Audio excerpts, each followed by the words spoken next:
აქ მოვარტყი და მეორე მოვარტყი აქ საერთოდ დამიზნე. ნუ დამიზნების როგორ ლულა გავხედე მილი სადაც იყურებოდა და ზუსტად იქვისურე. მოკლედ თქვენი აზრი გამოხატეთ ესეთ თოფებზე, აი ესეთ მდგომარეობაში მაგარია. თუ გიღირთ რომ გადაიხადოთ ფული რომ ისეთი ლულაც აქონდეთ და ისეთ რამეებზე ნადირობთ, არ ვიცი ხა ჯიხვზე ჩვენთან ნადირობა აღძარული, მაგრამ ესეთი თოფით არა ჯიხვზე იმზიმ როგორ ჯანზე უნდა იყოს რა ის გზელულა რომ დააყენოთ და მძიმე ლულა არის კელკედლიანი.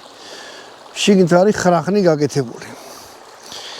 მშვენიერი იარაღი არის მოსბერგი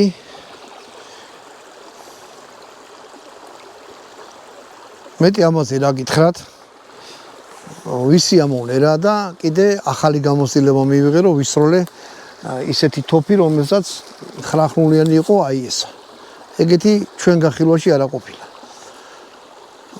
გეტყვით რომ ჩვენთან არანაირი მაღაზია არათანამშრომლოს სახალხო არხია მოდი ესე ვთქვათ არ სპონსორი ყავს არანაირი აი ჩვენით რაღაცა ჯალჭობ და კიდე თქვენ ახართ რა გამომწერები დიდ მადლობას მოგახსენეთ ვინც ჩვენთან ერთად ყოფილხართ ესეც ოჩამდის ესე გადაიღეთ ვინც ჩვენთან ერთად ყოფილხართ ვისაც სურვილი გაქვთ მომწერეთ ამოვიდეთ ტყეში ვისროლოთ გადავიღოთ და ქართულ YouTube-ი გავამდიდროთ რა ამით გამოგვემშოვით კარგად ბრძანდებოდეთ